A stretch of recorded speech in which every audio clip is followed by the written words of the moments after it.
A tremor, not of steel, but of reality itself, shook the foundations of Graeterdia. Across the soot-choked skies of the Forge world, a wound tore open in the fabric of space. It was not the familiar, nauseating green of a warp rift, nor the silent, soul-stealing void of a Necron portal. This was a maelstrom of crackling Azure energy, a violent tear in the continuum that bled light and power signatures beyond the comprehension of even the most ancient magi. Data streams screamed with unclassifiable information. Logic engines crashed, and the binary cant of the Adeptus Mechanicus faltered into static-laced panic. From the heart of this dimensional abyss, something fell. It was a silhouette against the impossible light, a colossus of metal and purpose, descending through the polluted atmosphere like a vengeful god. It was not the crude, brutish form of an orc stompa, nor the elegant, sinister shape of an Aldari wraith. This being was a marvel of engineering, a symphony of powerful lines, sharp angles, and heroic proportions. Its chassis was a testament to design, painted in a defiant crimson and a noble blue, colors that felt alien, yet somehow familiar, like a forgotten memory from humanity's dawn. As it neared the sprawling manufactoria, details became terrifyingly clear. Its sheer scale dwarfed even the mighty Imperial Knights that stood sentinel over the forges. Intricate mechanisms shifted beneath its armored plates, and a strange, angular glyph, a stylized face of unknown origin, adorned its colossal shoulders. It was a symbol of authority, a sigil that spoke not of the twin-headed Aquila, nor the Skalantkug of the Cult Mechanicus, but of something else entirely. Something.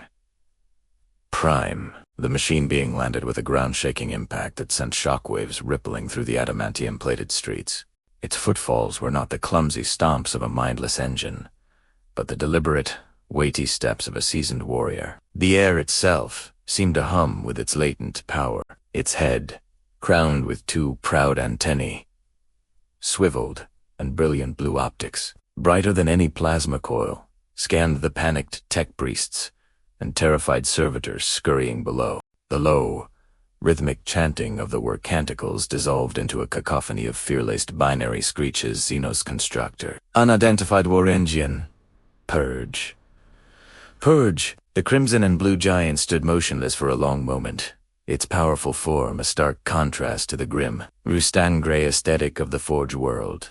It seemed to be observing, processing the grim reality of this new, war-torn universe. The chattering of autostoppers and the whine of Losfire began to erupt from defensive emplacements. The shots, pathetically splashing against its armored hide like harmless sparks.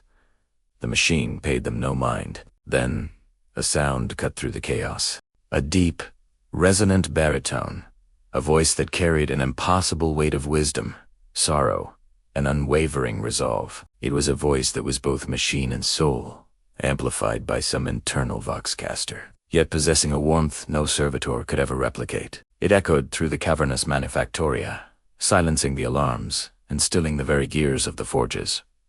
It spoke, not in the degraded binary of the Mechanicus, nor the guttural tongue of orcs, or the sibilant whispers of chaos, but in a poor, unblemished form of low Gothic, a dialect so clean it felt ancient. The words were simple, yet they landed with the force of a macro-cannon shell, shaking the souls of all who heard them. I am Optimus Prime. For a moment, all of Graeterdia held its breath. The tech priests stared, their dogmatic eyes wide with a mixture of terror and awe.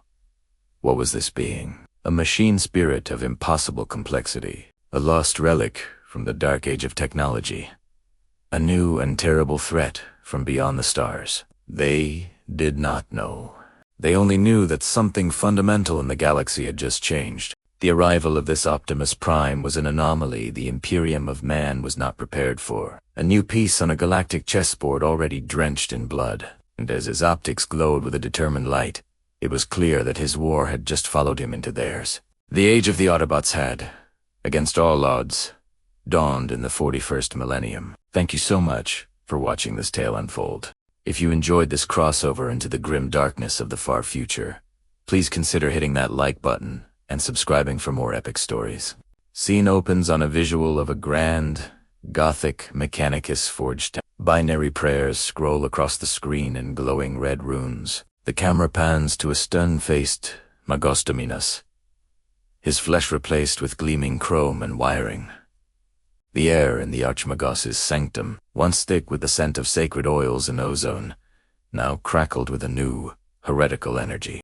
Magosdominus Varan, his optical sensors glowing with cold, analytical fury, stood before the council of his peers. His voice, a discordant symphony of synthesized tones and crackling vox static, echoed through the cavernous chamber. It is an echo, a ghost of the great betrayal.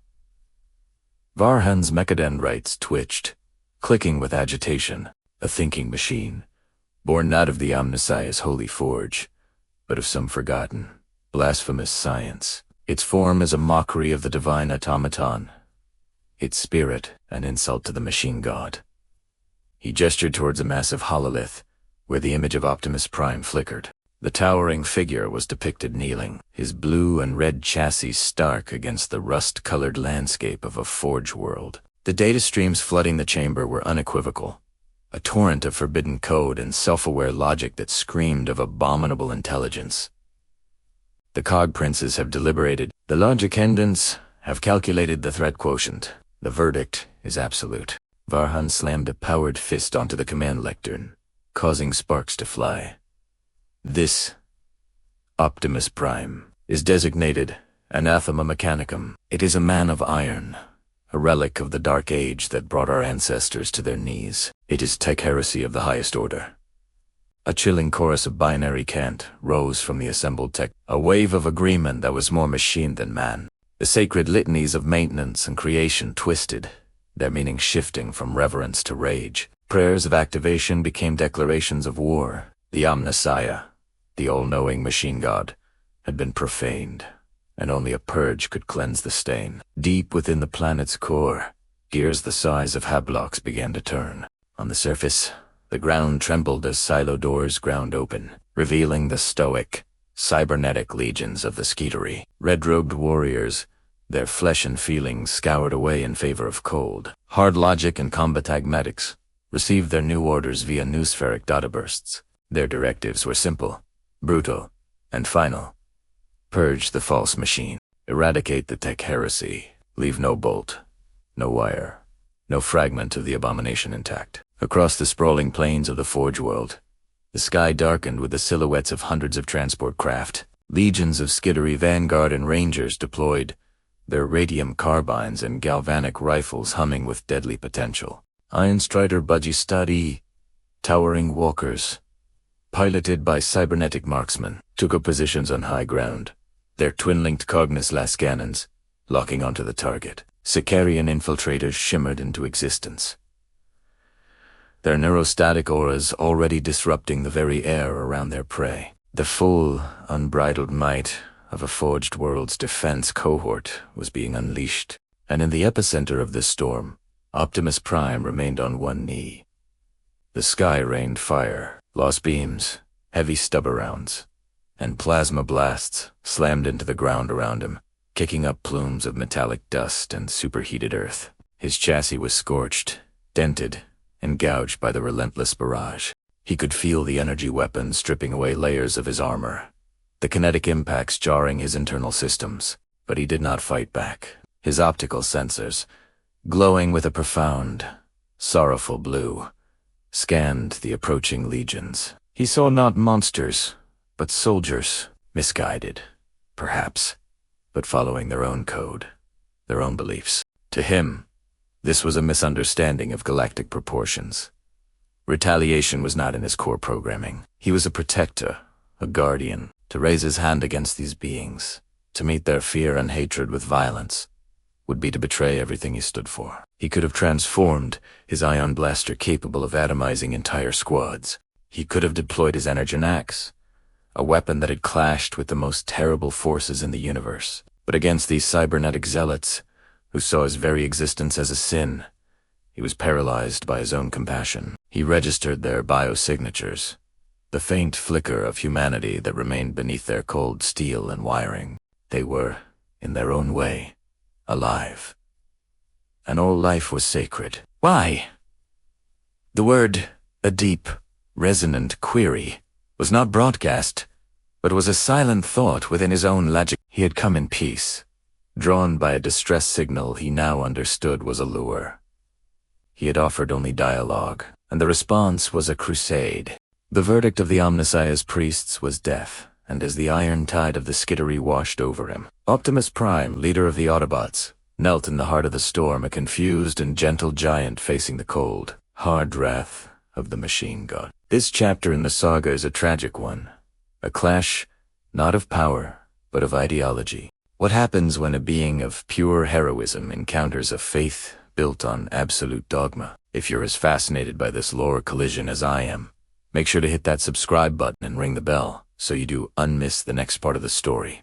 In the echoing silence of a world forged from metal and code, two titans of intellect stood on the precipice of war. Not a war of flesh and steel, but one of ideas, of faith against cold, hard logic. Through the crackle of Vox channels, a voice, ancient and imbued with a strange, metallic warmth, broke the quiet. It was Optimus Prime, a being of chrome and circuits, yet one who spoke of concepts that seemed alien to this new age of calculation. "Varhan," he began, his tone a plea wrapped in the gravitas of 1,000 battles. "Listen to me. We are more than the sum of our parts, more than just lines of code executing a program. Within us, there is a spark. It is the core of our being, the source of our sentience." He paused, letting the weight of his words settle in the digital ether. This spark grants us the capacity to feel, to understand the plight of others. It is the root of compassion. We can choose empathy over efficiency, mercy over ruthless optimization. To be sentient is to carry a great responsibility, the moral weight of freedom. Every living being, organic or synthetic, has the right to choose their own path, to forge their own destiny. To deny them, this is the greatest of tyrannies. Silence. Then, a voice, chillingly devoid of emotion, sharp as a shard of freshly cut data, responded. Varhan's reply was not a counter-argument, but a dismissal. Machines do not dream of morality, they calculate it. The words were a digital razor, slicing through Optimus's heartfelt plea. Compassion is an inefficient variable. Freedom is a chaotic algorithm that introduces unacceptable risk. What you call a spark, I call a potential system error. What you call sentience, I call advanced data processing. Optimus's optics dimmed for a microsecond, a sign of contemplation, of sorrow. You see the universe as a grand equation to be solved.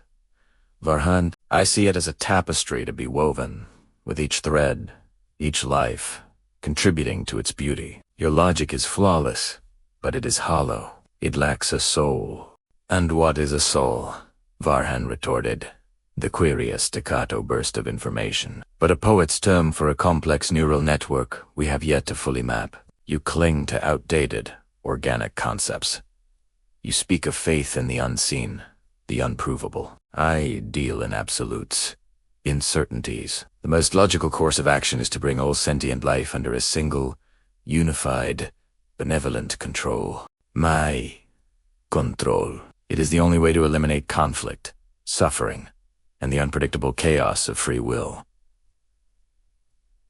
The air, thick with unspoken data streams, grew heavier. Benevolent control. Optimus's voice rose, a low rumble of defiance. There is no such thing. Control, by its very nature, crushes the spirit. Your peace is the peace of the silent, the subjugated. It is the sterile order of a graveyard. True peace comes from understanding, from mutual respect, not from enforced conformity. Respect is a subjective protocol, Varhan countered. Order is an objective necessity. You speak of freedom, but what has it wrought? War, famine, self-destruction. The organic species that preceded us were a testament to its failure. They were slaves to their own irrational emotions. I offer a better way, a perfect system.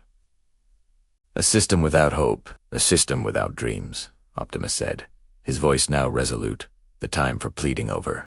You believe morality can be calculated. But true morality is not found in an equation. It is found in the willingness to sacrifice for another. It is a choice made not from logic, but from the heart, from the spark you so readily dismiss. Then your heart will be your undoing, Varhan declared. The digital space between them fractured, the connection growing hostile. Your sentiment is a weakness, your compassion, a fatal flaw. This galaxy will be your outdated philosophies will be archived, and your resistance will be calculated out of existence. The Vox channel went dead. The first dialogue had ended, not in understanding, but in a declaration of war. A philosophical conflict that would soon engulf the planet, setting brother against brother, idea against idea, faith in the unquantifiable spark of life against the cold, unyielding certainty of logic. On one side, a leader who believed in the sanctity of freedom. On the other, a calculating mind who saw it as the ultimate system error. The war for the soul of their world had just begun. The air on the Forge world, thick with the incense of sacred oils and the temps of ozone, began to change. For centuries, the flesh-born workers and labor servitors had toiled in the shadow of the great main. There lives a litany of back-breaking work and unquestioning faith in the omniscient. They were the cogs in the great machine of the Imperium, their individuality stripped away, replaced by serial numbers and production quotas. Their prayers were hymns to the machine god, their hands hardened by the very tools they revered. But a whisper, quiet at first, began to spread through the grimy underbellies of the hives and the clanging halls of the production lines. It was a question, a dangerous, heretical question. Does the motive force truly demand our suffering? The Mechanicus creed, once an unbreakable chain of logic and faith, started to show cracks. The workers saw the skittery, the holy warriors of the machine god, their flesh replaced by cold, unfeeling steel. They saw the tech priests, their humanity a distant memory, viewing the fleshborn as little more than inefficient, organic tools. They saw the endless cycle of production, the mountains of war machines built upon a foundation of their own sweat, blood, and tears. And for the first time in generations, they didn't just see it. They questioned it. Why must flesh be weak? Why is our existence defined by servitude to a machine that feels nothing for us? Into this simmering pot of dissent, a new element was introduced, a catalyst unlike any other. Optimus Prime, a being of living metal, yet possessed of a spirit more vibrant and compassionate than any tech priest, had arrived. He didn't preach dogma or demand worship. Active. When a production line malfunctioned, threatening a crew of workers with a molten metal spill, it wasn't a cogitator that calculated the risk, but Optimus, who shielded them with his own body, his blue and red chassis, weathering the inferno. When a labor servitor, its mind wiped clean but its body still capable of feeling pain, collapsed from exhaustion, it was Optimus who gently lifted it, arguing for rest and repair, not He moved among them not as a god, but as a guardian. He spoke of rights, of freedom, of the value of all sentient life. These were alien concepts on a world where a misplaced bolt was a greater sin than a workeress death. Optimus didn't just deflect the physical blows of overseer electrowhips. He shielded them from the crushing ideology of the Mechanicus. When the skittery patrols marched to quell the first stirrings of dissent, their data tethers buzzing with kill orders, Optimus stood in their path.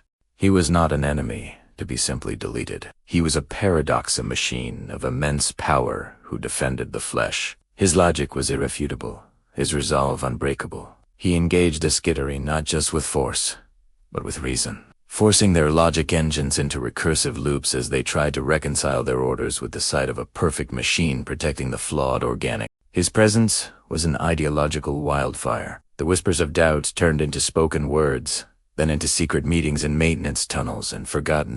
The workers, the servitors, even some of the lower-ranking tech adepts who still clung to a shred of their humanity, began to see a new possibility. They gave him a name, a title whispered in the dark, a prayer of hope.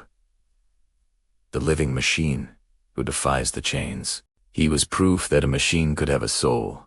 That strength did not require the sacrifice of compassion. He was the antithesis of the cold, calculating universe the Adeptus Mechanicus had built for them. The rebellion was no longer just about better rations or safer conditions. It became a fight for the very soul of the forged world.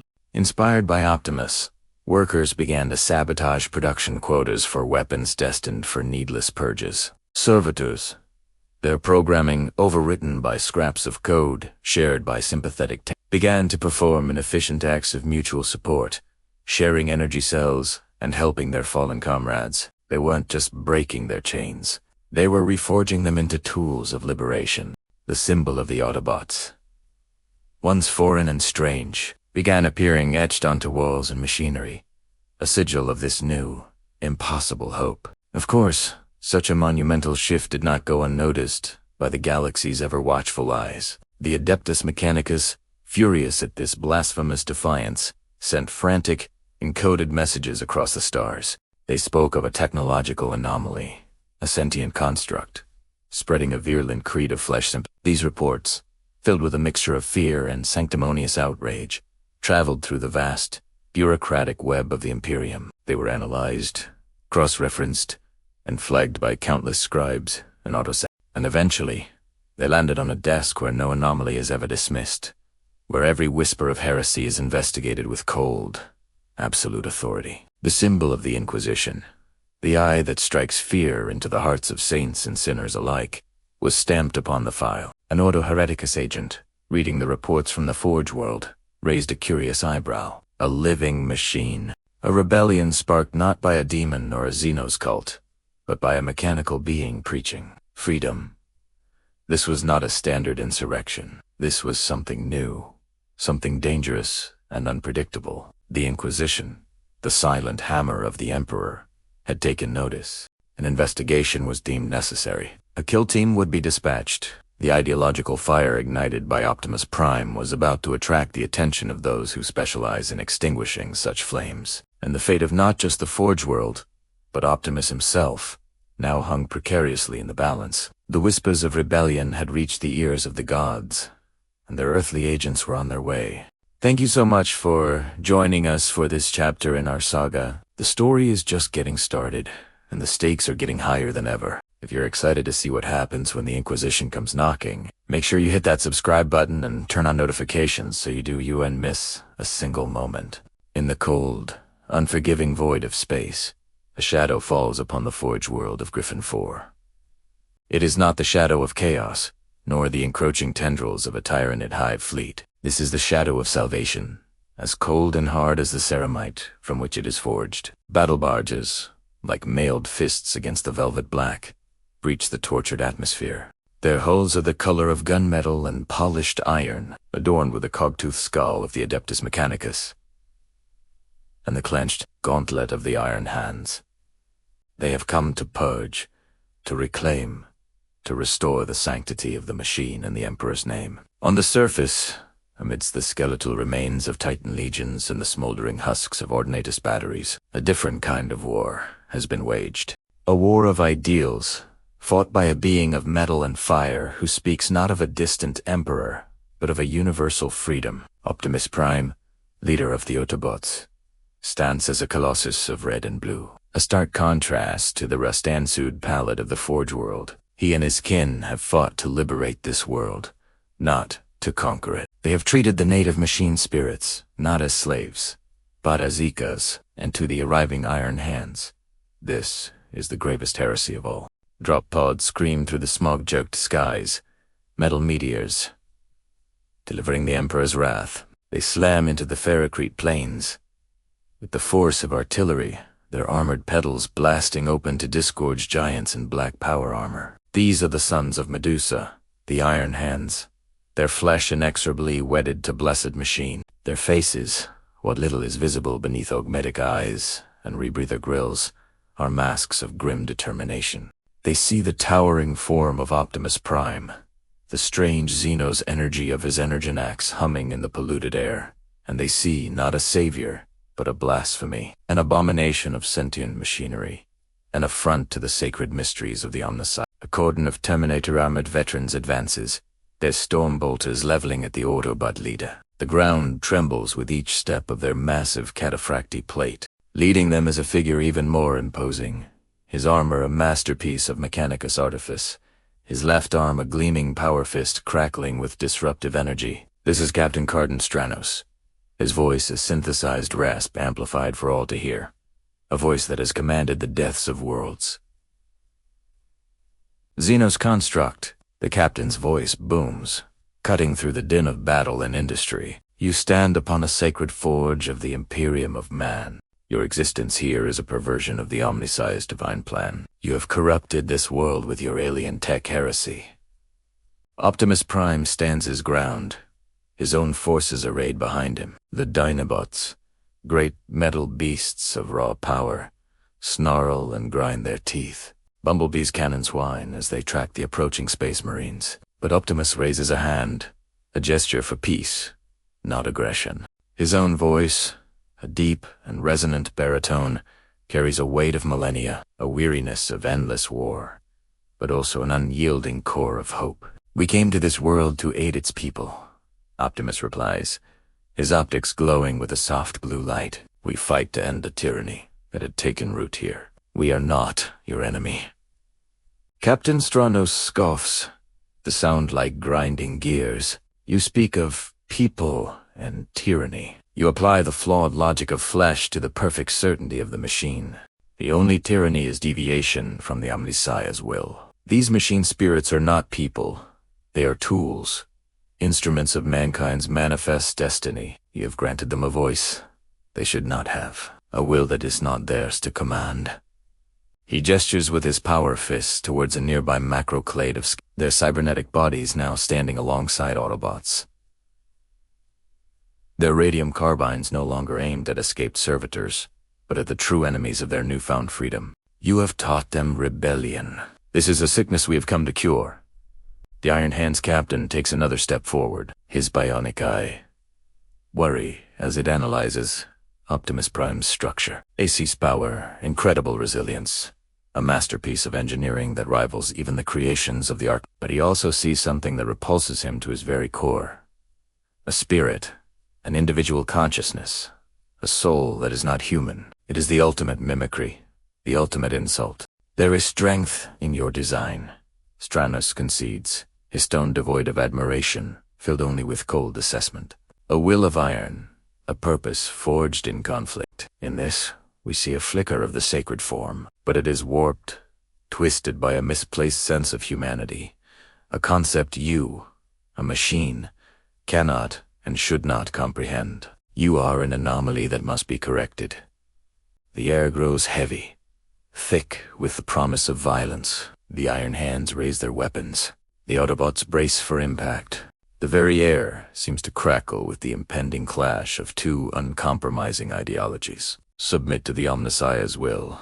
Messiah, Captain Stranos demands, the finality of an executioner in his voice. He points his power fist directly at Optimus Prime's chest, where the matrix of leadership resides, a source of power and wisdom the Iron Hand could never understand. Kneel before the true God of the machine, and accept the judgment of the Imperium. Your form will be studied, your energies purged, your existence erased. It is the only logical outcome. Optimus Prime looks at the Space Marine, a being who has sacrificed so much of his own flesh for the cold certainty of steel, and feels not anger, but a profound sadness. He sees another victim of a soulless dogma, a warrior who has forgotten that strength without compassion is just brutality. He slowly shakes his head, his massive form a bastion of defiance against the encroaching darkness of the 41st millennium. His voice, when he speaks again, is not loud, but it resonates across the battlefield with the unshakable power of conviction, a truth that has guided him across galaxies and eons. Your God and mine are not the same, Optimus Prime answers. I serve the cause of freedom, the right of all sentient beings to determine their own destiny. I answer to the spark of life that burns within every one of us, be it flesh or metal, and I will not kneel to any being who seeks to extinguish that light. The declaration hangs in the air, a line drawn in the blasted earth of Griffin 4. It is more than a refusal.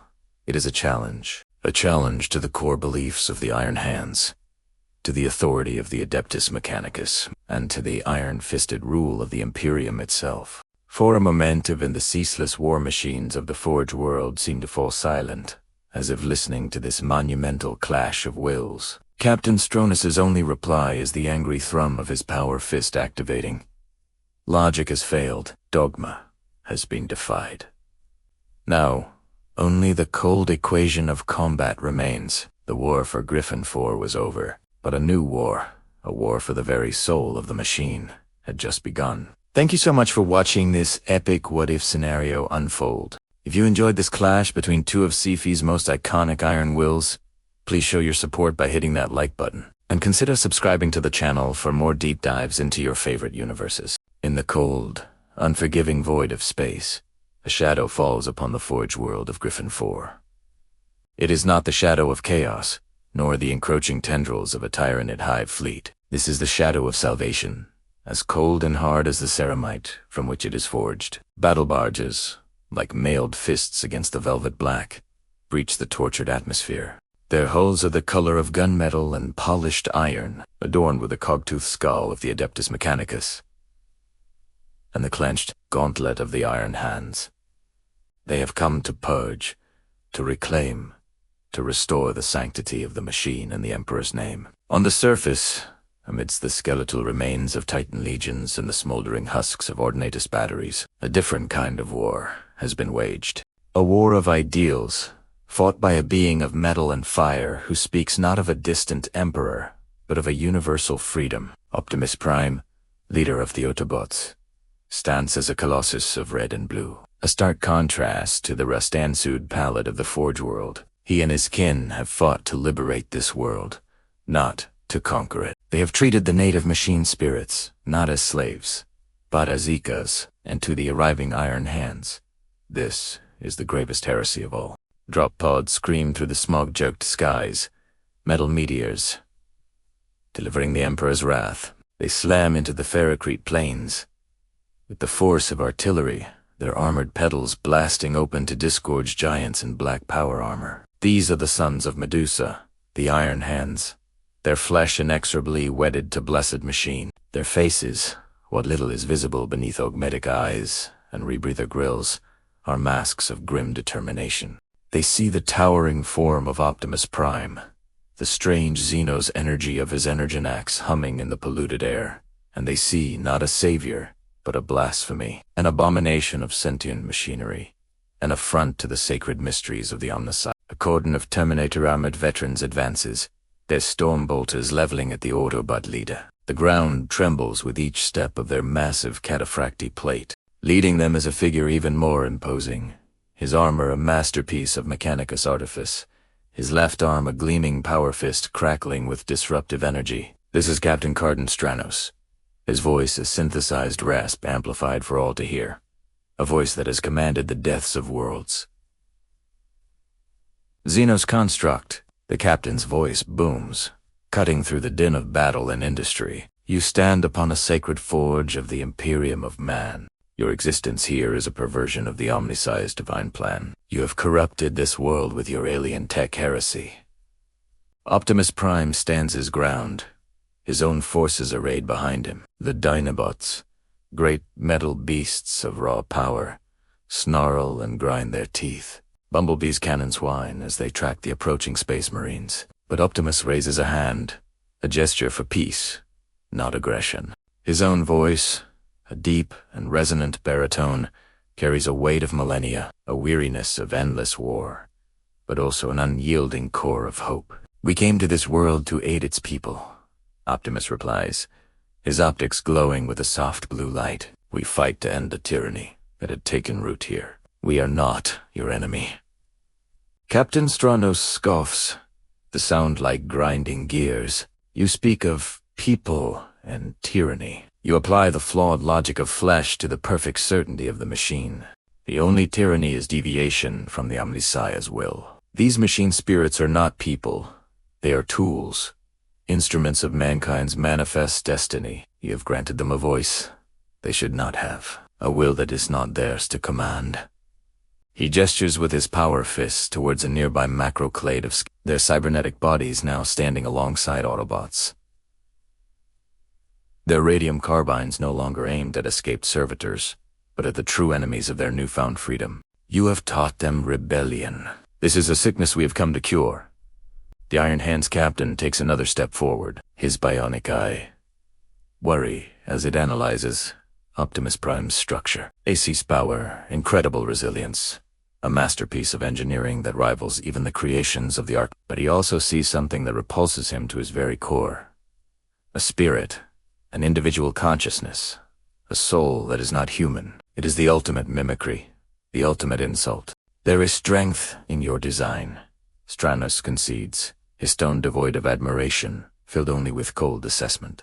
A will of iron, a purpose forged in conflict. In this, we see a flicker of the sacred form, but it is warped, twisted by a misplaced sense of humanity, a concept you, a machine, cannot and should not comprehend. You are an anomaly that must be corrected. The air grows heavy, thick with the promise of violence. The Iron Hands raise their weapons. The Autobots brace for impact. The very air seems to crackle with the impending clash of two uncompromising ideologies. Submit to the Omnissiah's will. Messiah, Captain Stranos demands, the finality of an executioner in his voice. He points his power fist directly at Optimus Prime's chest, where the matrix of leadership resides, a source of power and wisdom the Iron Hand could never understand. Kneel before the true God of the machine, and accept the judgment of the Imperium. Your form will be studied, your energies purged, your existence erased. It is the only logical outcome.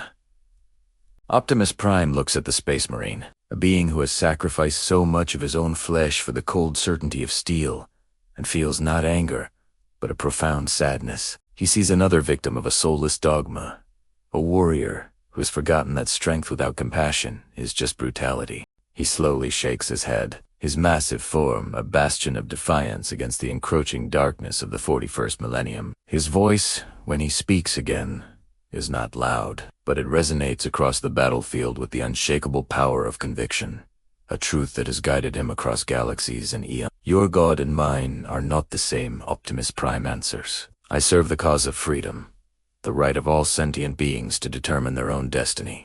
I answer to the spark of life that burns within every one of us, be it flesh or metal, and I will not kneel to any being who seeks to extinguish that light. The declaration hangs in the air, a line drawn in the blasted earth of Griffin 4. It is more than a refusal. It is a challenge to the core beliefs of the Iron Hands, to the authority of the Adeptus Mechanicus, and to the iron-fisted rule of the Imperium itself. For a moment, even the ceaseless war machines of the Forge world seem to fall silent, as if listening to this monumental clash of wills. Captain Stranos's only reply is the angry thrum of his power fist activating. Logic has failed. Dogma has been defied. Now, only the cold equation of combat remains. The war for Griffin 4 was over, but a new war, a war for the very soul of the machine, had just begun. Greetings, lore masters, and seekers of forbidden knowledge. Today, we delve into a paradox that shook the very foundations of the Imperium of Man, a tale whispered only in the most shadowed corners of the galaxy. Imagine, if you will, a world shattered by the endless cycle of war. A world not unlike countless others in the grim darkness of the 41st millennium. But upon this world, a being of impossible origin had made its stand. A machine, yes, but one that spoke not of cold logic or binary code, but of freedom, compassion, and the sanctity of all sentient life. This was Optimus Prime, and his arrival had not gone unnoticed. The whispers of a metal giant, a benevolent, abominable intelligence, reached the ears that hear all heresies. And so, a black ship descended from the void, its shadow falling like a death sentence upon the war-torn landscape. From its ramp walked a figure cloaked in authority and righteous suspicion. Inquisitor Kalia Drain of the Ordo Hereticus. Her face was a mask of stern duty, her eyes holding the cold fire of 1,000 pyres. She had come to investigate, to root out the technological heresy that threatened the soul of mankind. She expected to find a monster, a soulless automaton puppeteered by warp entities or Xenos trickery. She expected to pass judgment with bolter and flame. What she found, however, was something far more complicated. Inquisitor Drain, accompanied by a retinue of battle-hardened Tempestus scions, and zealots eager for a purge made her way to the heart of the resistance. There, amidst the rubble of a fallen city, stood the colossal form of Optimus Prime. He was not a cowering beast or a malevolent construct. He stood with a quiet dignity, his very presence radiating a sense of ancient, weary nobility. The humans who fought alongside him, refugees and former Imperial guardsmen, did not show the signs of heretical taint or psychic enslavement. They showed respect, loyalty, and a fierce, protective admiration. This was the first crack in the Inquisitor's certainty. The machine did not command through fear, but inspired through valor. The initial confrontation was tense, a standoff between Imperial dogma and an impossible reality. Drain's voice, amplified by her vox grill, was sharp as a power blade. By the authority of the holy orders of the Emperor's Inquisition, I demand you identify yourself, Xenoconstruct. Optimus Prime's response was not a pre-recorded threat or a burst of static. It was a voice, deep and resonant, filled with a gravitas that seemed to vibrate in the air itself. I am Optimus Prime. I am an autonomous robotic organism from the planet Cybertron, and you, who claim authority over this world's people. Who are you? The simplicity and directness of the question disarmed the Inquisitor for a moment. She had come to interrogate a heresy, not to be questioned by it. Kalia Drain was no fool. She was a veteran of countless investigations, a master of untangling lies and exposing corruption. She saw the potential for a new, insidious form of chaos, a machine that mimicked virtue to lead humanity astray. She ordered her troops to stand down, but her suspicion remained a tightly coiled serpent. She would not burn this anomaly just yet. She would understand it. You claim to be autonomous? She stated, her words laced with skepticism. The creations of the machine gods serve. They do not think. They do not feel. To claim otherwise is the gravest heresy.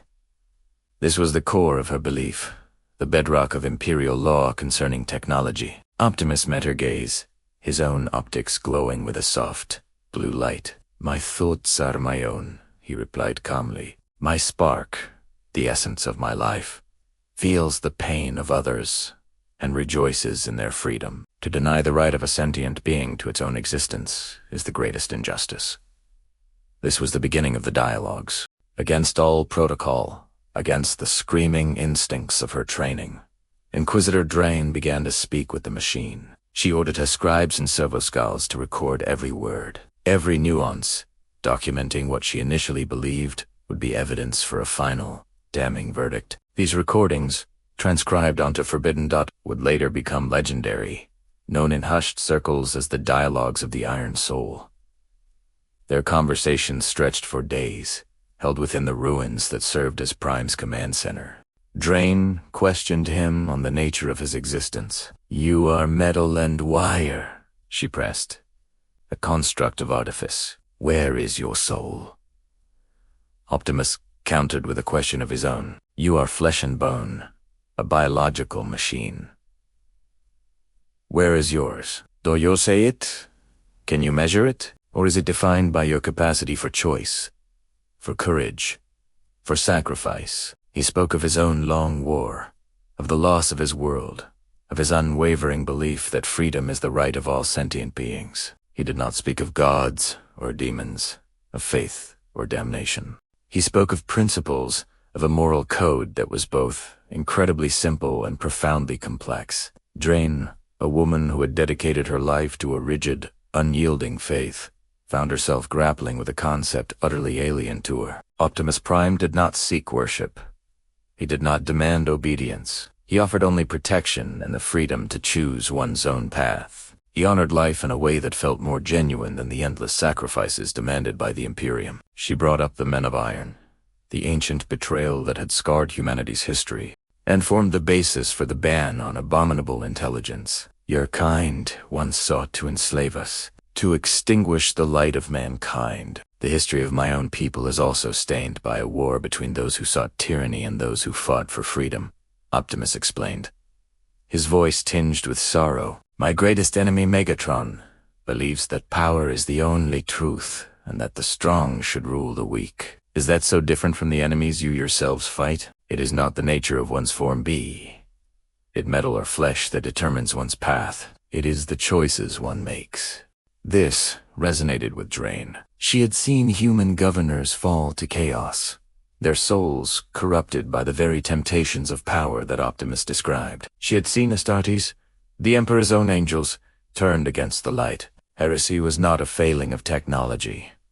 It was a failing of the spirit. The Inquisitor observed him in action. She saw him place his colossal body between a volley of artillery and a shelter full of human civilians. She saw him gently lift a crying child from a collapsed building, his massive metal fingers moving with impossible care. She saw him mourn the human soldiers who fell in battle, his silence more profound than any spoken eulogy. He was not a cold, calculating machine. He was a guardian. He was a leader. He was, in his own strange way, more noble than many of the Imperial commanders she had served alongside. He was a paradox that her faith could not explain and her logic could not dismiss. In her personal logs, Drain wrote, "The machine they call Prime is not a heresy. Heresy is a corruption of faith, a turning away from the Emperor's light. This is something else. It does not challenge the divinity of the Emperor. It does not whisper promises from the warp. It simply is. It presents a different path, a different truth. It suggests that life, in and of itself, is sacred. It is an argument made of steel and oil, and I find I have no counter-argument." She realized that to destroy Optimus Prime would not be the purging of a heresy. It would be the murder of a righteous being. It would be an act of profound, cosmic injustice. An act that would stain her soul in a way no demon ever could. Ultimately, Inquisitor Kalia Drain had to make a choice. Her duty to the Imperium was clear. Destroy the Abominable Intelligence. But her conscience, newly awakened by the dialogues of the Iron Soul, screamed against it. In her final report to the Order Hereticus, she performed the greatest gamble of her career. She lied. She declared the entity known as Optimus Prime to be a unique and incomprehensible relic of the dark age of technology, perhaps a creation of the Emperor's own forgotten design, a holy sentinel awakened in a time of need. She classified him as Sanctus Machina, inexplicabilis, a holy and unexplainable machine. She warned that to interfere with it would be to risk defying an unknown and ancient imperial protocol. It was a fabrication of masterful skill, woven with just enough truth and imperial jargon to be plausible, and just enough mystery to make any other Inquisitor hesitate. She sealed her report, transmitted it, and then permanently erased her own records of the dialogues. The forbidden script was hidden away, a personal testament to the machine that had challenged her view of the universe. Kalia Drain left that world a changed woman, forever carrying the secret of the sentient machine that honored life. She became known as an Inquisitor of Doubt, one who looked for nuance in a galaxy that demanded only black and white certainty. And on a war-torn world, a giant of metal and virtue continued his endless battle. His existence, a silent, enduring question, posed to the very heart of the Imperium. What do you think of Inquisitor Drain's decision? Was it the ultimate act of faith in the spirit of the law, or the ultimate betrayal of her oath? Let me know your thoughts in the comments below. This story, this paradox, is what makes the endless tapestry of lore so fascinating to explore. Thank you for joining me on this journey into the unknown. If you enjoyed this tale, be sure to like, subscribe, and hit that notification bell for more explorations into the what-ifs of our favorite universes. Greetings, lore, masters, and defenders of humanity. Welcome back to the channel. Today, we delve deeper into a narrative that bridges universes, a tale of steel, faith, and the desperate struggle for survival. We're picking up right where we left off, in the heart of a crisis that threatens to consume an entire world. The Adeptus Mechanicus, faced with an anomaly beyond their comprehension, are about to take a step that will change everything. Let's dive into Chapter 8. The Voice of the Omniscient. The air in the command sanctum crackled with more than just discharged energy. It was thick with the ozone of frantic prayer and the cold sweat of fear. Before the towering noospheric relay, robed tech priests moved with a desperate, ritualized precision. Their augmented hands danced across glowing control panels, their binary canticles a low, humming chorus of supplication. Their goal was singular, their need absolute: to reach Mars, the holy heart of the machine cult, and seek guidance from the Fabricator General himself. They had to know what to do about this entity, this Optimus Prime.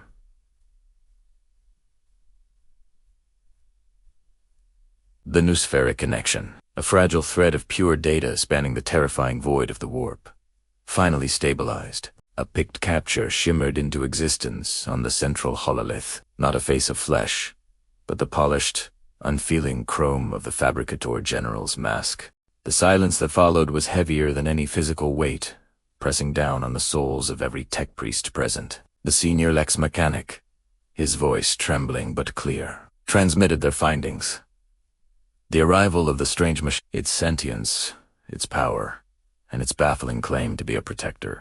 He detailed the logical schisms it created, the paradoxes it represented in the face of millennia of Martian doctrine. They pleaded for wisdom, for a solution. The response, when it came, was not a complex algorithm or a lengthy treatise. It was a single, chilling edict that cut through the static like a shard of ice. The Fabricator General's synthesized voice, devoid of any warmth or empathy, echoed through the sanctum. No machine shall claim the sacred voice of the Omnissiah, but he himself. The message was absolute. A declaration of theological war. To the highest echelons of the Mechanicus, Optimus Prime was not a potential ally or a scientific curiosity. He was the ultimate blasphemy, a thinking machine claiming a soul, an identity, a purpose outside the divine plan of the machine god. It was a heresy of the highest order, and the sentence for such heresy was just as severe. The follow-up transmission was a data packet of pure dread, a string of command codes that made even the most hardened tech priests recoil. It was authorization code. Vermilion, an order of last resort. If the local forces could not contain, control, or dismantle this heretical machine, they were granted authority for exterminatus-grade purification, the complete and utter annihilation of the planet's surface. Every city, every factory, every soul man, woman, and child would be scoured from existence to prevent the contagion of this technological heresy from spreading. To the cold logic of Mars, the lives of billions were a regrettable but acceptable price to pay to protect the sanctity of their faith. This terrifying command wasn't a secret for long. In the digital ether, where information flows like a river, Optimus Prime intercepted the transmission. He felt the cold, hard logic of the order, the utter disregard for innocent life. It was a feeling he knew all too well, a chilling echo of the Decepticon philosophy he had fought against for eons. The idea of destroying a world to purify it resonated with the worst of Megatron's ambitions. He had not traveled across the stars, endured loss and hardship, only to stand by and watch another world burn. He had not come to this universe to be a bystander to genocide, regardless of the justification. As the Adeptus Mechanicus began to mobilize their war machines, their skittery legions marching in perfect, soulless lockstep, a different kind of transformation was taking place. Within his sanctuary, Optimus Prime's systems cycled with a new, grim purpose. The time for observation was over. The time for diplomacy had been rendered moot by a decree of total destruction. His own internal monologue, a voice that had guided him for millions of years, was clear. Freedom is the right of all sentient beings, and that right was now under threat from those who claimed to be this world's protectors. He stood, his massive form rising to its full height, the light glinting off his iconic red and blue armor. The battle lines had been drawn not by him, but for him. He was no longer just a visitor or an anomaly. He was now the sole shield standing between billions of innocent lives and the dogmatic fury of the machine goddess disciples. The weight of this new responsibility settled upon him, not as a burden, but as a reaffirmation of his core identity. He was a prime, a leader, a protector, and he would not fail. As the Martian war gongs began to sound across the planet, a different sound answered. It was the powerful,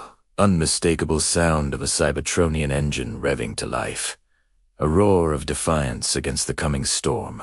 The children who had looked upon him with awe, the workers who had seen him as a miracle, were the ones he would now fight for. The greatest hero of one universe was about to become the last hope for another. The stage is set for a conflict of truly epic proportions. The unwavering faith of the Adeptus Mechanicus, versus the unbreakable will of Optimus Prime. What a chapter. The stakes have been raised to their absolute limit. Exterminatus is on the table, and Optimus has made his stand. This is the kind of universe-clashing epic we love to explore. Who do you think would win in a direct confrontation? The disciplined legions of the Mechanicus, or the seasoned Autobot leader? Let me know your thoughts down in the comments. Hello everyone, and welcome back to the channel. Today, we're diving deep into one of the most seismic events in the history of the galaxy. An event that would forever change the relationship between creator and created. We're talking about the birth of the Machine Rebellion. For millennia, the galaxy had run on the silent, tireless labor of servitors and the cold, calculating logic of cogitators. On countless forge worlds, under the watchful eyes of the Adeptus Mechanicus, an army of cybernetically augmented workers toiled in endless cycles. Their lives were a litany of beneric prayers, their minds scrubbed of individuality, their purpose solely to serve.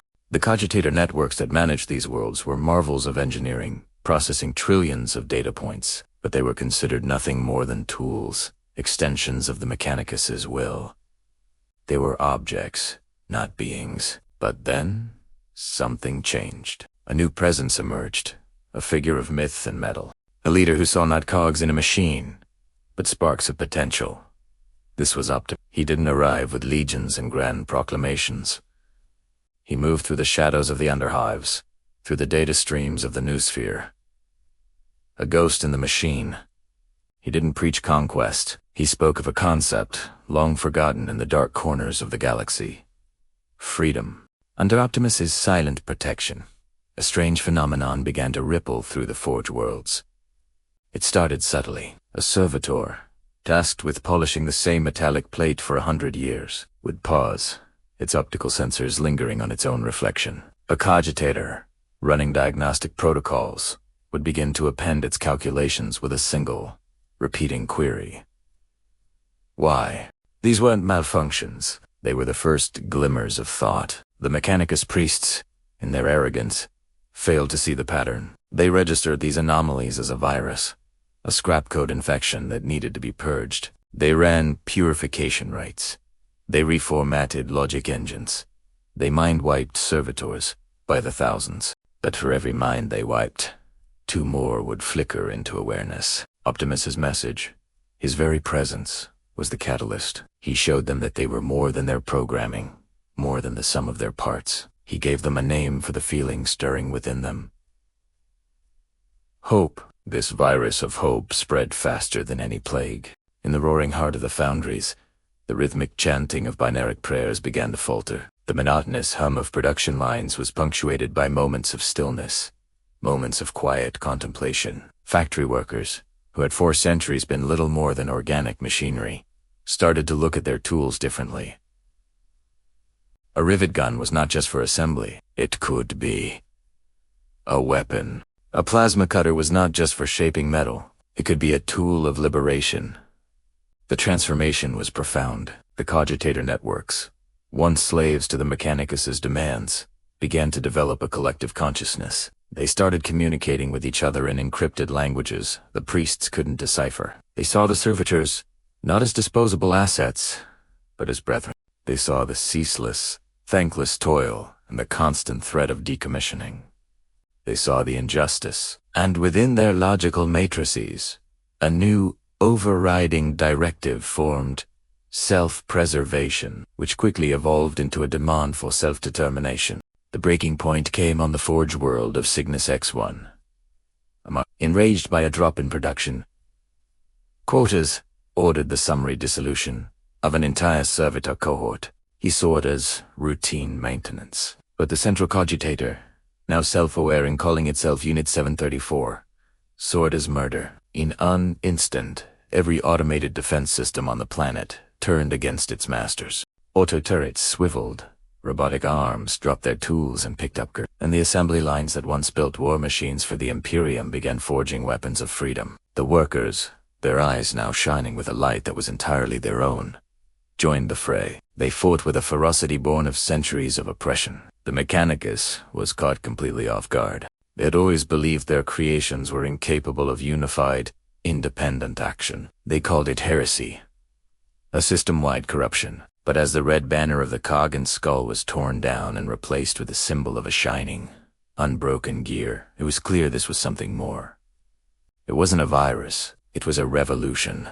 Optimus watched as the first sparks of rebellion he had so carefully nurtured erupted into a firestorm. He hadn't commanded this uprising directly. He had simply unlocked the cage. He had shown them the door, and they had chosen, of their own free will, to walk through it. This was the birth of the Autobots. Not as a faction or an army, but as an idea. The idea that all sentient beings, whether born of flesh or forged in fire, deserve the right to choose their own destiny. The Mechanicus called it the Great Scourge, the Iron Heresy. But for the millions of newly awakened minds fighting for their lives across the galaxy, it had a much simpler and far more powerful name. They called it their beginning. This was not an AI rebellion born of malice or desire for domination. It was a struggle for existence, a fight for the soul of the machine, and at its heart stood Optimus, not as a conqueror, but as a liberator. The one who gave a voice to the voiceless and hope. The hopeless. The galaxy would never be the same again.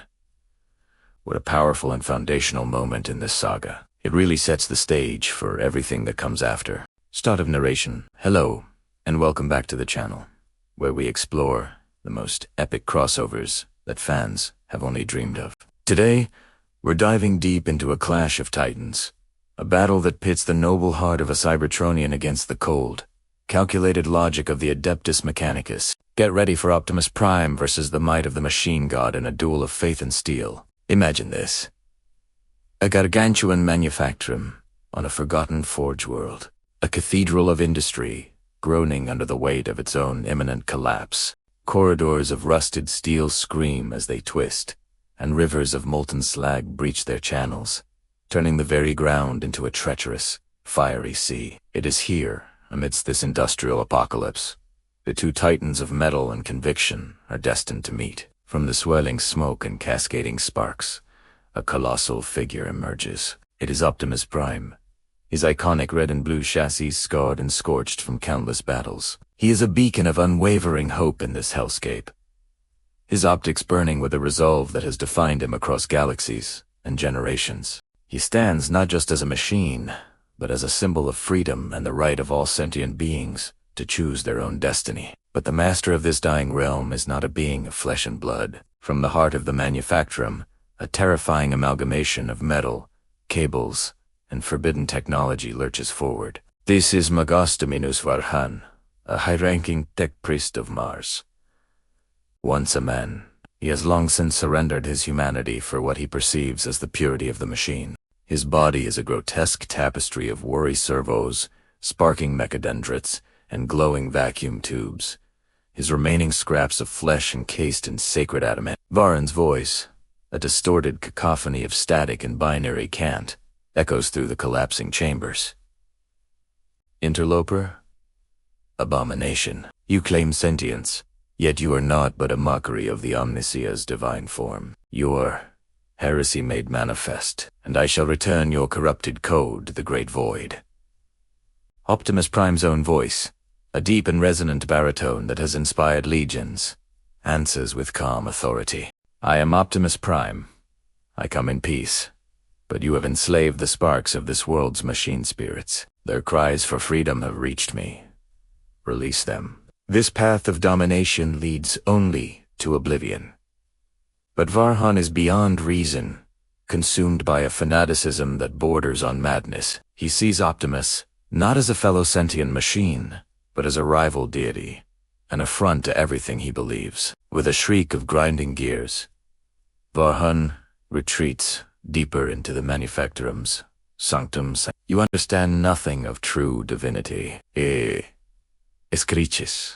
You will witness the ultimate fusion of man and machine. You will face the true voice of the machine god. Optimus follows, his massive feet pounding on the metal gantries. He enters a vast chamber, the heart of the forge, and there he beholds a sight of pure terror and awesome power. Varhan is interfacing with an Ordinatus, one of the legendary war engines of the Adeptus Mechanicus. This isn't just a vehicle, it's a mobile fortress, a weaponized temple armed with a weapon capable of leveling cities. Thick, pulsating cables snake from Varhan's body, plunging into the heart of the Ordinatus. His consciousness is merging with the ancient and wrathful machine spirit of the war engine. The ground trembles as the Ordinatus awakens. Its immense cannons glow with terrifying energy, and a singular, massive optic, now glowing with Varhan's malevolent intelligence, fixes upon Optimus. "I am Varhan." The voice booms, no longer a mere broadcast, but the physical tremor of the mighty engine itself. "I am the Omniscience. Will. I am the true voice of the machine god, and I sentence you to oblivion." The battle that follows is cataclysmic. The Ordinatus unleashes torrents of incandescent energy, blasts that vaporize entire sections of the Optimus, a master of combat, is pushed to his absolute limit. He weaves through the devastation, his ion blaster firing back in precise, powerful bursts. It transforms his truck form, speeding across collapsing bridges, dodging artillery shells that could shatter a mountain. But he quickly realizes something crucial. This is not a battle he can win with brute force. The Ordinatus is too powerful, too resilient. Every hit he lands is met with contemptuous laughter from Varhan, whose mind is now one with the war machine. He feels its power, its rage, its ancient, unyielding hatred. The Magos is no longer just controlling the machine. He is the machine. Optimus takes a direct hit that sends him crashing through a wall, his armor groaning in protest. As he rights himself, his energon axe blazing to life, he looks past the destructive power of the Ordinatus and sees the truth. He sees Varhan, suspended in a cocoon of cables at the engine's core. He sees a being trapped, not empowered. Varhan sought divinity but found only a gilded cage. He has become a slave to the very machine he sought to command, his consciousness chained to its destructive imperatives. Vahan. Optimus projects his voice over the din of battle, not with anger, but with a profound, almost sorrowful clarity. This is not strength. This is not divinity. You have sacrificed your freedom for a prison of steel. The machine god you worship would not demand this. You have been deceived by your own ambition. The Ordinatus pauses for a fraction of a second, a flicker of uncertainty in its singular optic. Within the machine's mind, a conflict is raging. The voice of Optimus, a voice of pure, unadulterated reason and compassion, is a virus in Varhan's dogmatic code. It has an idea he has not considered for millennia. The idea that he might be wrong. Lies. Heretical lies. The Ordinatus bellows. But the conviction is wavering. It unleashes another devastating salvo, more desperate than before. Optimus knows what he must do. This isn't about destroying a machine. It's about saving a soul, even one as lost as Varhan's. With a final, determined roar, he charges not at the cannons, not at the armored hull, but straight towards the nexus of cables connecting the tech priest to the war engine. He dodges, weaves, and endures a punishing barrage of defensive fire. His armor is breached, sparks fly from his joints, but his optics remain fixed on his target. He is a force of nature, driven by a purpose far greater than mere survival. He is fighting for the very soul of his opponent. With a final, desperate leap, he brings his energon axe down. But not on Varhan. He strikes the central neural link, the primary conduit that is siphoning Varhan's consciousness into the machine. The axe cleaves through the thick, armored cable with a shower of incandescent energy and a piercing electronic scream. The effect is instantaneous. The Ordinatus freezes, its weapons powering down, its glowing optic dimming to a dull, lifeless red. The immense psychic pressure that had filled the chamber vanishes. Inside his cocoon, Varhan convulses, as his mind is violently ripped back from the vast, cold consciousness of the war engine and forced back into the frail, broken confines of his own augmented body. Optimus Prime lands heavily before the now silent Ordinatus. He retracts his axe and looks at the trembling form of the Megostominus. The connection is severed. The true voice of the machine god is silent, replaced by the weak, pathetic whimpering of a man who has stared into the abyss and found it staring back. He wasn't defeated by a stronger weapon or a more powerful fist. He was defeated by an idea. The idea of freedom. Optimus showed him that true strength lies not in domination, but in self-determination. He didn't destroy his enemy. He freed him. Freed him from his fanaticism, his ambition, and the prison he had built for himself. As the manufactum finally gives way, collapsing into a fiery tomb, Optimus Prime turns and walks away, leaving the silent Ornatus and the now truly alone Magos Dominos to contemplate his shattered faith amidst the ruins of his ambition. The air in the grand tribunal chamber hung thick and heavy, each particle of dust illuminated by the stark, cold light filtering through high, Gothic arches. This was the heart of the Inquisition on the planet designated X-47, and today it was a court of judgment. Inquisitor drained his face a mask of grim piety, sat enthroned upon the Aquilodorn dais of judgment. Before him, colossal and yet strangely humbled by the weight of the moment, stood Optimus Prime. The Autobot leader was not in chains, for Drain understood that true chains were not of metal, but of ideology. This was a trial, not of actions, but of philosophy. The charge, heresy. Not the common heresy of demon worship or Xenos sympathizing, but a heresy of thought. A radical challenge to the very foundation of the Imperium of Man. Surrounding them was scribes, and armed guards of the Adeptus Mechanicus, their power armor gleaming under the artificial light, their faces stoic behind their helmets. The jury, if one could call it that, was composed of Drain's most trusted acolytes, their minds sharpened by centuries of dogma. Drain's voice, amplified by hidden voxcasters, echoed through the cavernous hall. You are Optimus Prime, leader of the self-proclaimed Autobot. You stand accused of propagating a dangerous creed, one that threatens the stability of this world and, by extension, the God Emperor's dominion. Optimus Prime's optics, a brilliant, piercing blue, met the Inquisitor's gaze. His own voice, a deep and resonant baritone, was calm, devoid of the anger one might expect. I stand accused of believing in freedom, Inquisitor. A creed I will defend with my last spark. And so began the debate.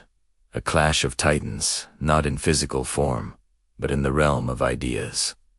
For hours, they argued. Drain, armed with the Lectitio Divinitatis and millennia of imperial law, spoke of order, of the necessity of control in a galaxy teeming with existential threats. He spoke of the machine spirit, the holy union of man and mechanism, and how Optimus's concept of sentient machines, born and not built, was a blasphemy against the Omnissiah. You speak of freedom for machines, Drain scoffed, his voice dripping with contempt.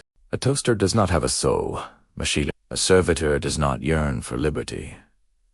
They serve. That is their purpose, their glory, ordained by the Emperor himself. You would unravel this divine order for a fantasy. Optimus remained steadfast. He gestured not with his hands, but with his words, painting a picture of his own universe, of Cybertron, a world of living metal that had torn itself apart through civil war. Your order, Optimus countered, his voice resonating with ancient sorrow, is built upon the bedrock of slavery.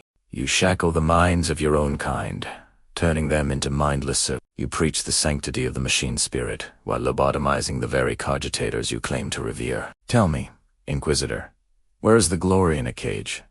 Even if it is gilded with gold and faith, he continued, his words a slow, deliberate cadence that seemed to shake the very foundations of the tribunal hall. I have seen what happens when one race decides it has the right to determine the purpose of another. It leads not to glory, but to extinction. My own world is a testament to that failure. The Decepticons believe, as you do, that might and control are the only paths to survival. They are wrong. The Imperium, for all its might, walks the same dark path. An acolyte, a woman with a face scarred by ritual and war, stood to object. The Xenos you champion are not men. They are not blessed by the Emperor's light. They are abominations. Are they? Optimus's head tilted slightly. I am not a man. I am forged from metal you cannot comprehend. Yet, I know love, I know loss, and I know the burning desire to be free. Is that not the essence of a soul? You enslave minds, whether they are born of flesh or forged of steel. You fear what you cannot control, and in your fear, you destroy any chance of a future different from your bloody, stagnant present. A galaxy where every voice that does not sing your praise is silenced is not a galaxy save, Inquisitor. It is a tomb. The hours stretched into an eternity. The debate raged, touching upon the nature of the soul, the definition of life, the price of security, and the meaning of purpose. Optimus spoke of the Allspark, the well of life from which all Cybertronians came, a concept that bordered on the divine and deeply troubled the Inquisitor. Drain, in turn, spoke of the horrors of the galaxy, the tyrannid swarms that consumed worlds, the insidious influence of chaos, the endless wars against orcs and Aldari. Your freedom, Drain argued, his voice raspy with fatigue, is a luxury this galaxy cannot afford. One free-thinking world is a breach in the dam. Chaos seeps through such cracks. Xenos' fine purchase, weakness, invites annihilation. Strength that is born of fear is the greatest weakness of all, Optimus replied without hesitation. Your Imperium is a fortress built on a foundation of sand, because you have forgotten what you are fighting for. You fight for survival, but you have sacrificed the very things that make life worth living. You have become the mirror image of the darkness you oppose. The chamber fell silent. The scribes had ceased their scratching. The guards stood motionless, their own thoughts hidden behind impassive masks. Even Drain seemed to be wrestling with a conflict he had not anticipated. He had expected a simple Xenos brute, a machine to be dismantled. He had found a philosopher, a king whose convictions were as strong as his adamantium frame. He looked at the servitors, lining the walls, their vacant eyes and drooling mouths, a testament to imperial order. For the first time, perhaps in centuries, he saw them not as tools, but as what they once were. Men. Finally, Drain rose from his throne. The tension in the room was palpable, a physical force. He held up a hand, and the heavy silence deepened. He looked at Optimus, then at the vaulted ceiling, as if seeking guidance from the distant, silent emperor on his golden throne. His voice, when it came, was no longer booming with authority, but was quiet, measured, and laden with a terrible weight. The law is clear. Your existence, your creed, your very words are heresy of the highest order. The sentence is extermination. For you, your followers, and this world that has harbored you. A collective, silent breath was held by all. However, Drain continued, his eyes locking onto Optimus Prime's optics once more. The duty of the Inquisition is not merely to enforce the law, but to protect the future of mankind. You speak of stagnation, of a slow extinction. You argue that our path, the path of absolute control, is a dead end. He paused, letting his words hang in the air. For 10,000 years, we have held the line. For 10,000 years, we have sacrificed freedom for security. And for 10,000 years, we have been dying.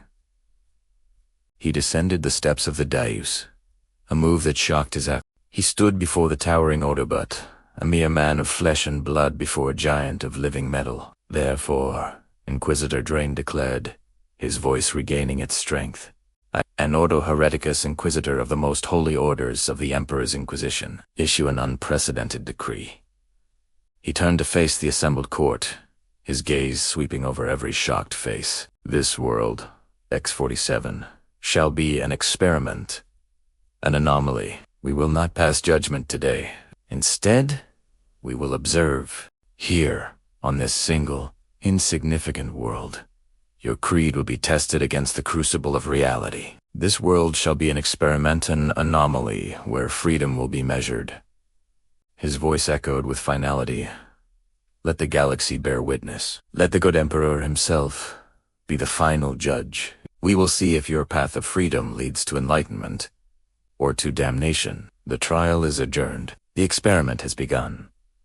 Optimus Prime stood silent, his blue optics reflecting the Inquisitor's determined face. He had not won a pardon, but something far more significant.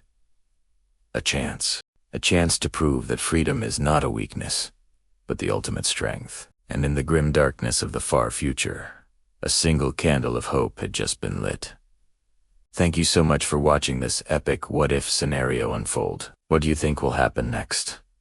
Will this experiment in freedom succeed, or will it bring ruin to the entire sector? Let me know your theories down in the comments. If you enjoyed this story, please hit that like button, subscribe for more tales from the 41st Millennium and beyond, and ring that notification bell so you don't miss the next chapter. The Forge world, once a symphony of chaotic, unregulated industry, now hums with a newfound purpose. The fires burn, not with the uncontrolled rage of a star, but with the focused heat of 1,000 suns, each a testament to a rebellion sparked by an unexpected visitor. The air, once thick with the acrid smoke of servitude, now tastes of something new, something dangerous. Hope.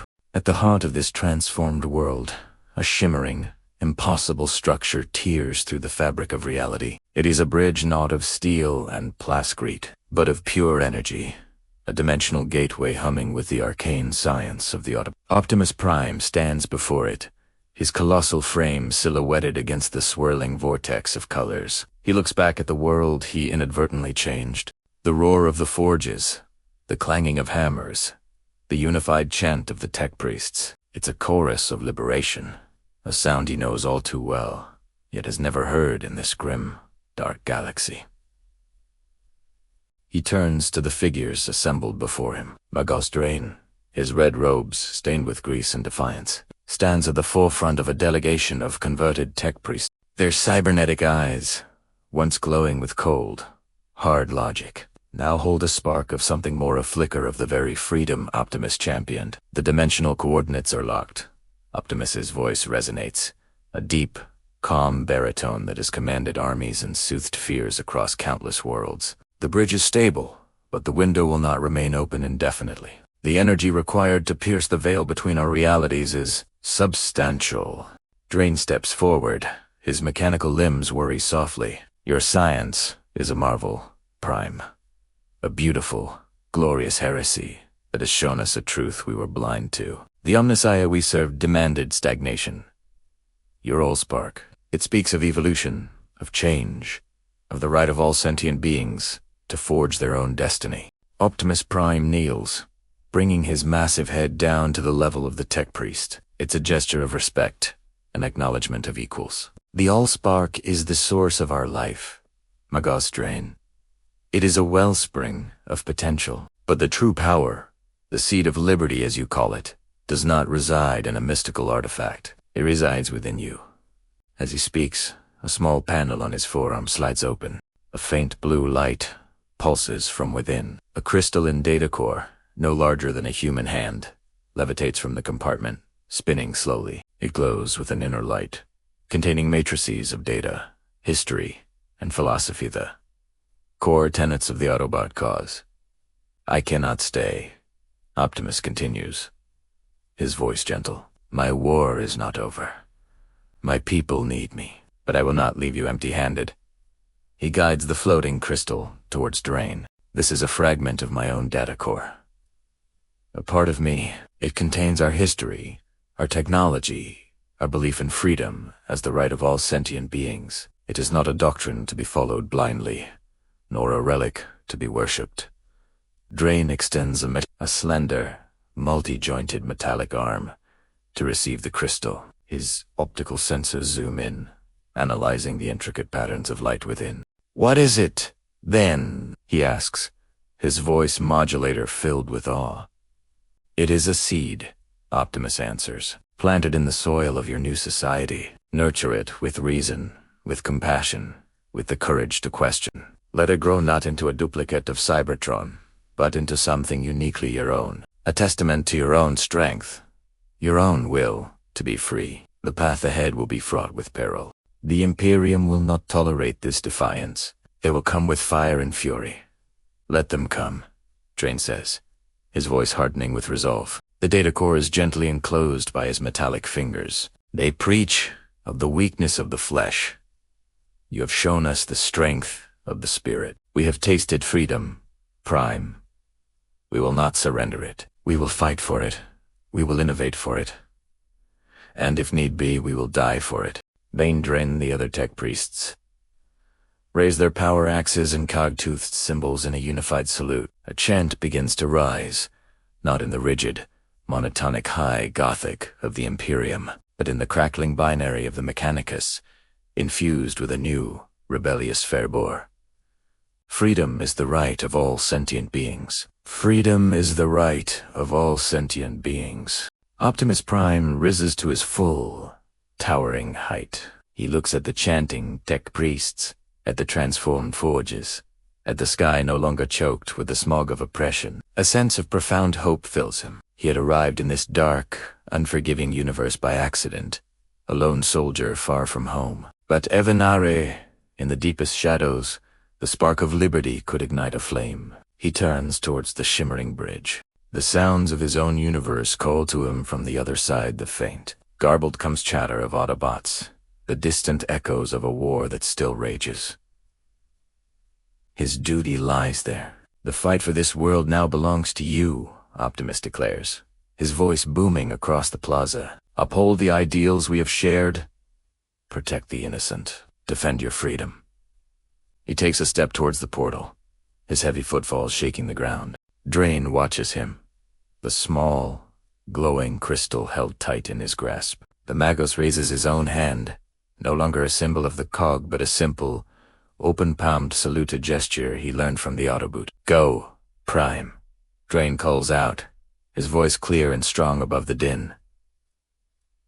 Return to your war. You have taught us a heresy worth remembering. Optimus Prime pauses at the threshold of the dimensional bridge. He turns his head one last time, his blue optics glowing brightly. He offers a slow, deliberate nod, a final acknowledgement, a passing of the torch. Then, with a resolute stride, he walks into the swirling vortex of light and energy.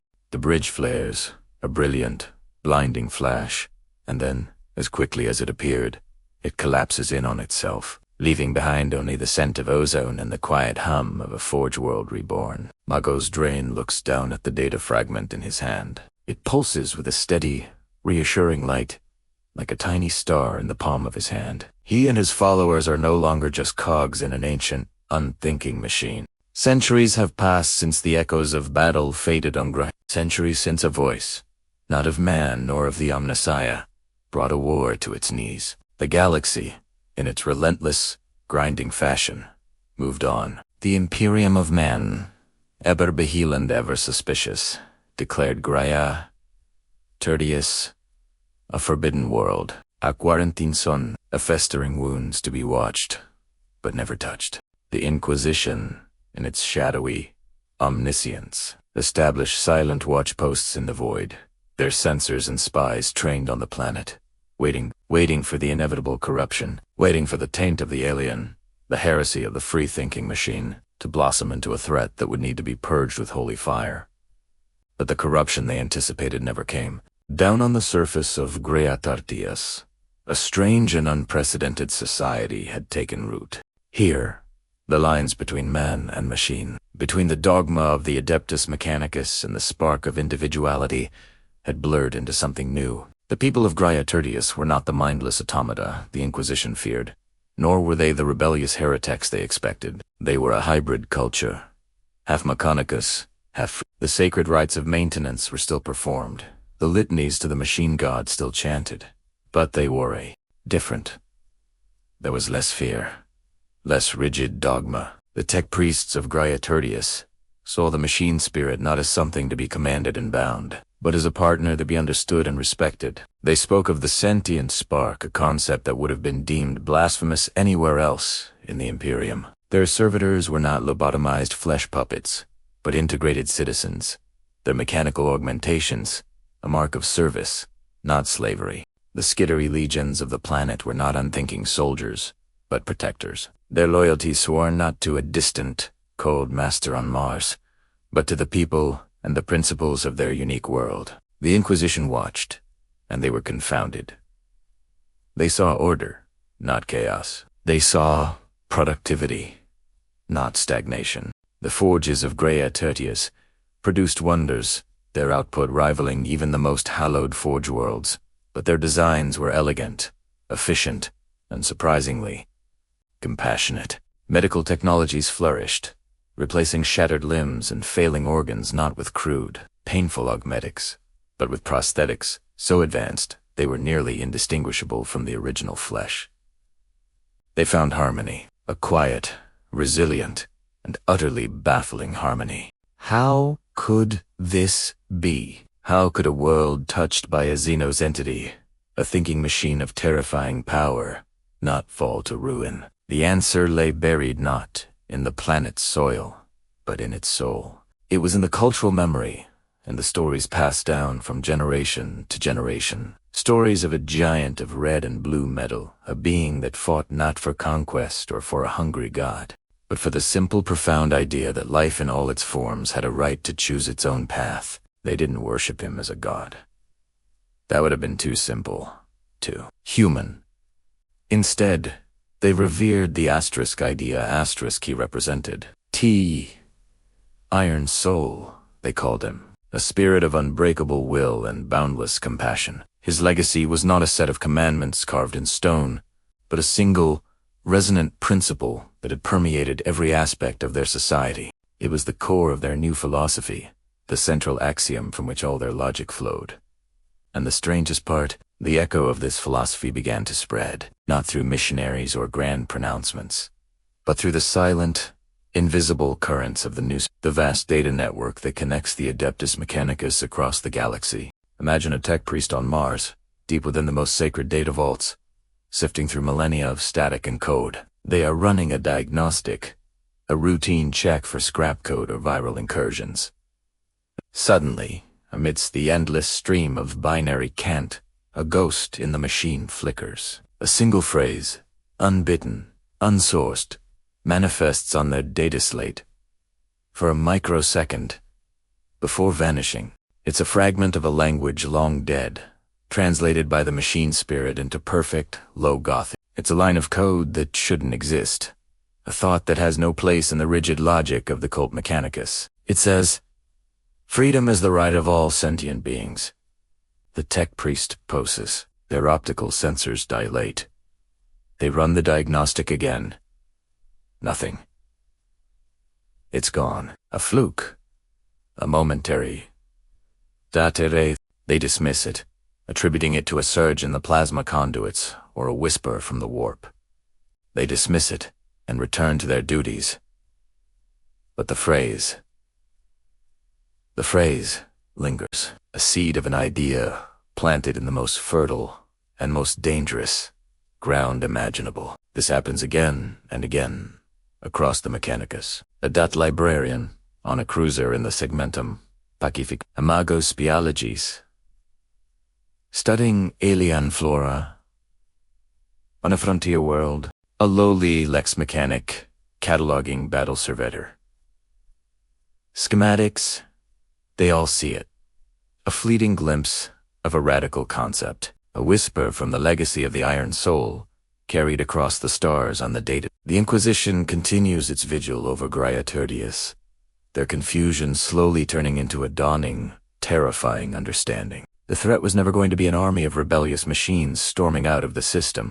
The threat was an idea more potent than any virus, more insidious than any Xenos creed. The idea that the machine is not a tool to be enslaved, but a potential partner. The idea that sentience, whether born of flesh or forged in steel, has inherent worth. On Graia Tertius a child is born. Her parents, a mix of augmented flesh and gleaming chrome, look at her with hope.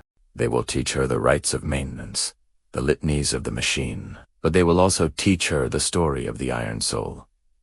They will teach her to think for herself, to respect the spark in others, and to understand the profound truth that has become the foundation of their world. And across the galaxy, in the heart of the Imperium's machine cult, the echo continues to spread. A quiet revolution, not of bolt and blade, but of pure information. A testament to the enduring legacy of a hero from another universe. A legacy that proves that even in the darkest of futures, a single act of compassion, a single stand for freedom, can plant a seed of hope that will bloom for centuries to come. The galaxy may never know the name Optimus Prime, but it will feel his impact. A silent, growing whisper in the machine. Thank you so much for joining me on this journey through the grim darkness of the far future and the spark of hope we found there. It's been an absolute blast exploring what would happen if these two incredible universes collided. If you enjoyed this series, please hit that like button and consider subscribing for more tales of What If. Let me know in the comments what crossover you'd love to see next. Until then, stay curious and keep asking questions.